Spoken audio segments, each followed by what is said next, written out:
Y vamos a hablar de columna vertebral. La columna vertebral es la superposición de huesos cortos denominados vértebras que forman el eje medio del cuerpo.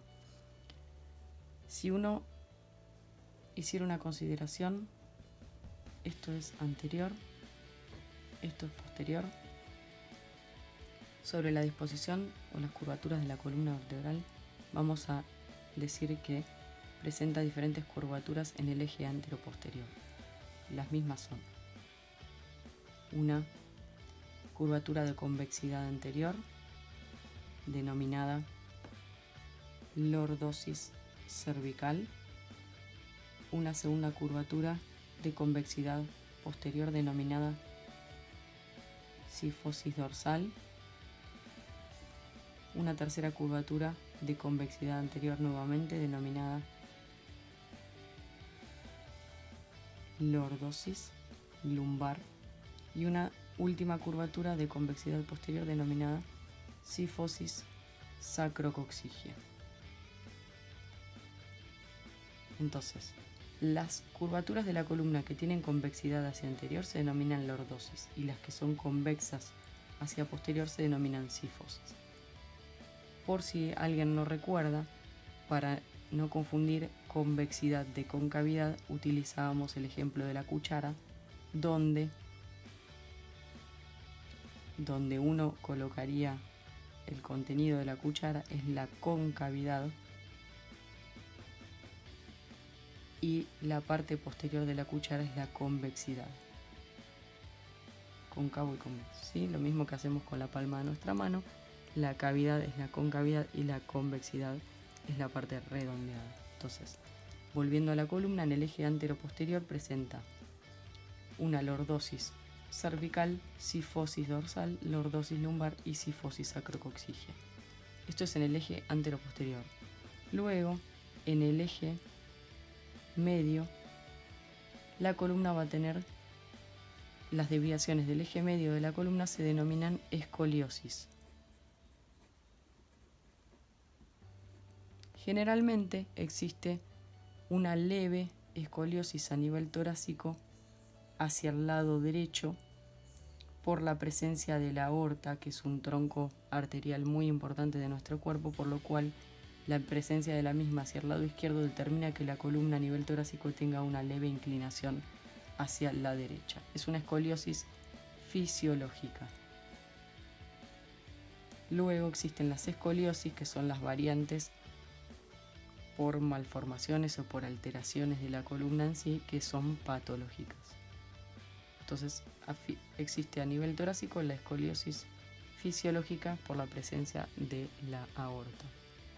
¿Se entiende? Esto es izquierdo y esto es derecho. Esto es superior y esto es inferior. Para comenzar, vamos a decir que la columna es una superposición de vértebras, que sabemos que las vértebras son huesos cortos, que se va a dividir en diferentes regiones: cervical, torácica,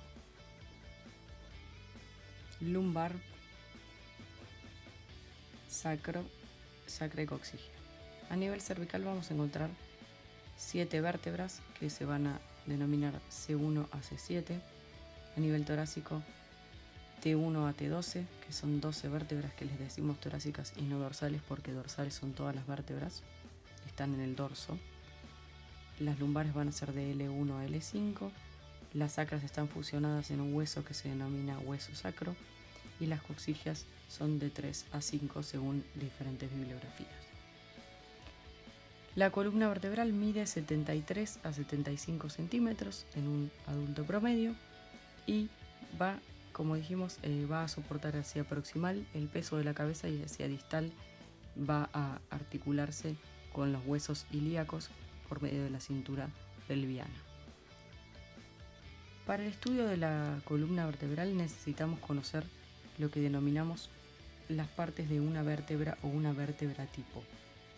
¿Por qué? Porque cada sector va a presentar diferentes características que van a hacer que podamos identificar a las vértebras según su región. Una vértebra tipo va a estar compuesta por un cuerpo, va a estar compuesta por 2 pedículos, 2 apófisis transversas, 4 apófisis articulares, 2 láminas y un orificio raquídeo u orificio foramen vertebral. Vamos a dibujar una vértebra tipo. Si esto es anterior y esto es posterior, vamos a encontrar el cuerpo situado hacia anterior, del cual mediante los pedículos se van a desprender las apófisis transversas, que van a ser 2 laterales, derecha e izquierda. Continuándose hacia atrás, van a dar origen hacia la apófisis espinosa, cuerpo, pedículo, apófisis espinosa, apófisis transversa, apófisis espinosa, conducto vertebral o foramen vertebral, láminas y las apófisis articulares, que van a ser 4, que van a ser 2 superiores y 2 inferiores. Según sea la vértebra, van a tener diferente orientación y diferente localización. Esto es una vértebra tipo. Según sea una vértebra cervical, va a tener diferentes variantes. Vamos a dibujar una vértebra cervical. La vértebra cervical, a diferencia de la vértebra, por ejemplo, lumbar o torácica, presenta su cuerpo de manera que su diámetro transverso es mayor que su diámetro anteroposterior, por lo tanto es cuadrangular. En su extremo superior del cuerpo vamos a encontrar 2 extremidades, siendo esto anterior y posterior, que se denominan apófisis unciformes. Todo lo que denominemos en anatomía como unciforme hace referencia a uncus, que es gancho, por lo cual van a ser 2 saliencias. El conducto raquídeo va a ser más bien triangular y se va a desprender. Sus pedículos van a dar origen a una rama anterior y una rama posterior, que van a originar un orificio que las caracteriza, que es el orificio o conducto, orificio transverso, porque está dentro de la apófisis transversa y va a dar paso a la arteria vertebral. Hacia posterior se va a continuar con las láminas, que van a finalizar en la apófisis espinosa, que es bituberculada o bífida, 2 tubérculos. Esto también las caracteriza a las vértebras cervicales. A su vez van a presentar las apófisis articulares superiores y las apófisis articulares inferiores. Esto en lo que respecta a una vértebra cervical tipo, porque luego vamos a ver que las vértebras cervicales van a ser C1, C2, C6 y C7, que presentan características particulares. C1 va a ser el atlas, C2 va a ser el axis, C6 va a presentar, que ya se los digo, en la raíz anterior de la apófisis transversa va a tener una saliencia que se denomina tubérculo de Chassaignac o tubérculo carotídeo, por la relación que tiene con este vaso que la caracteriza. Y la vértebra séptima cervical es una vértebra de transición entre las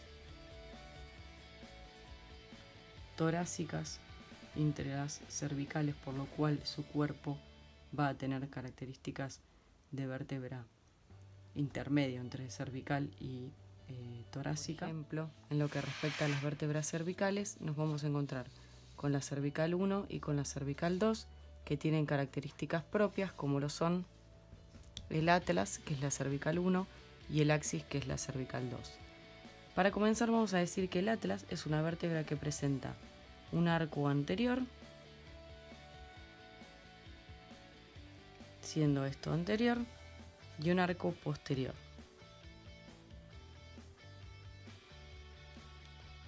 ¿Qué vamos a decir?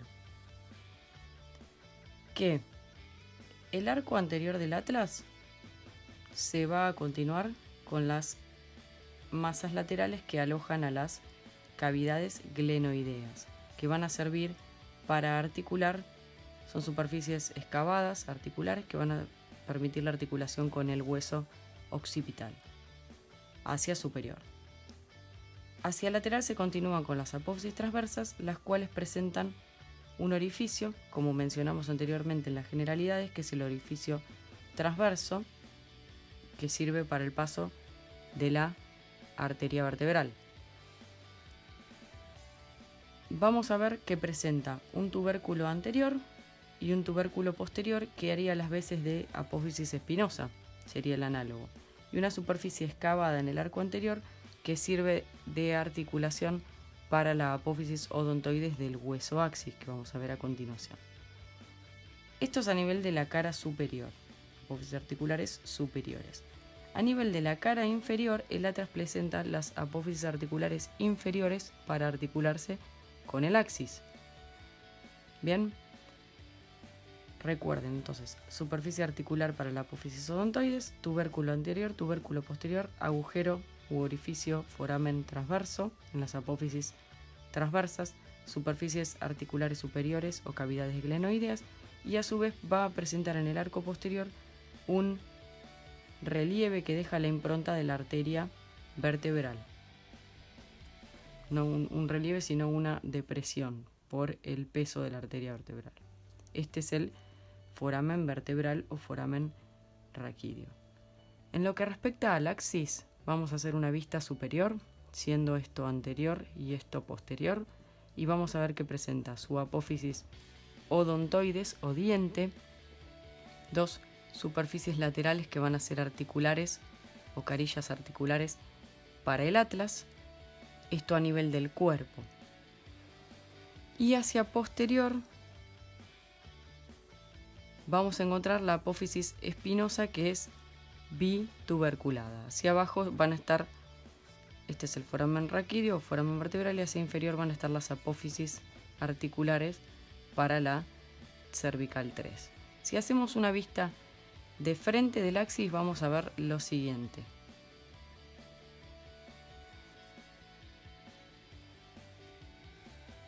Vamos a ver su apófisis odontoides o diente, las dos superficies articulares para el atlas o apófisis articulares superiores, las apófisis articulares inferiores, siendo una vista anterior. Ahora vamos a pasar al estudio de las articulaciones cráneo-vertebrales. Siendo anterior y posterior, vamos a dibujar una vértebra dorsal. Su cuerpo es redondeado, su orificio ya no es tan triangular, sino que es más bien redondeado. Sus apófisis transversas no presentan ningún orificio. Sus láminas convergen hacia la apófisis espinosa, que ahora vamos a hacer un dibujo. Siendo anterior, posterior, este es el cuerpo. Y vamos a observar que presenta la apófisis articular superior, una apófisis articular inferior, una apófisis espinosa que va a ser descendente y cuadrangular, y a su vez va a presentar hacia superior una carilla costal, y también se va a ver reflejada en la apófisis transversa para articular con apófisis transversa, cuerpo, pedículo, apófisis articulares superiores, apófisis articular inferior, apófisis espinosa, para articular con las costillas. Presentan dos medio carillas o hemicarillas, una superior y otra inferior, para que se coloque la costilla, que luego vamos a estudiar cuando estudiemos las articulaciones costovertebrales, así como en la apófisis transversa. Aquí articula la cabeza de la costilla y aquí articula el cuello. Como veníamos diciendo, el cuerpo es más bien redondeado, no es cuadrangular como las apófisis, como en los cuerpos de las vértebras cervicales, perdón. El orificio vertebral o foramen vertebral es más bien redondeado, las apófisis transversas no presentan orificio y a su vez tenía la hemicarilla, recuerden, para la vértebra, para la costilla que presenta, esto es una costilla, presenta en su extremo anterior, va a tener dos carillas articulares, una para la vértebra superior y otra para la vértebra inferior, por lo tanto estas son hemicarillas. La apófisis transversa está la superficie articular para el cuello de la costilla, que se va a situar de esta manera. Y bueno, por último destacar la disposición de la apófisis espinosa como dibujé aquí abajo. Recordar que las vértebras torácicas son torácicas, no son dorsales y son en número de 12. En lo que respecta a las vértebras lumbares, vamos a decir que son en número de 5 y que presentan un cuerpo aún más voluminoso que las vértebras torácicas. Presentan un orificio que es más bien triangular y alargado, ya se va pareciendo al orificio sacro. Sus apófisis transversas son más bien largas porque hacen una analogía a las costillas lumbares, se puede llegar a denominar. Presenta apófisis articulares y hacia posterior su apófisis espinosa, que es más bien cuadrangular y horizontal. No presentan carillas articulares para las costillas, a diferencia de las vértebras torácicas. Y sus carillas articulares miran hacia adentro, ¿sí? A diferencia de las vértebras torácicas, cuyas carillas articulares, volviendo a la vértebra torácica, estarían situadas aquí, las articulares superiores y las articulares inferiores, y miran hacia atrás y hacia posterior. Fíjense que aquí lo dibujé, las carillas articulares superiores, y hacia anterior las carillas articulares inferiores, lo que no sucede con las vértebras lumbares, que miran hacia adentro. ¿Está claro? Entonces, si uno tuviera que hacer un resumen de las diferencias de las vértebras, vamos a decir que las vértebras cervicales presentan el orificio o foramen transverso, que tienen un cuerpo cuadrangular, que tienen un orificio más bien triangular de base anterior y que tienen una apófisis espinosa que es bituberculada o bífida. Las vértebras torácicas presentan un cuerpo redondeado, presentan un orificio vertebral también redondeado, presentan una apófisis espinosa que tiene disposición descendente, presentan las carillas articulares costales, aparte de sus 4 carillas articulares, presentan las carillas articulares para las costillas. Las vértebras lumbares son las que tienen su cuerpo de mayor tamaño, el cuerpo las caracteriza. Tienen sus apófisis transversas, que son apófisis transversas de mayor longitud. Presentan una apófisis espinosa que es cuadrangular y horizontal. Y las carillas articulares para las vértebras superiores miran hacia adentro. Las apófisis articulares tienen disposición hacia adentro. Con esto tenemos resumido los diferentes vértebras.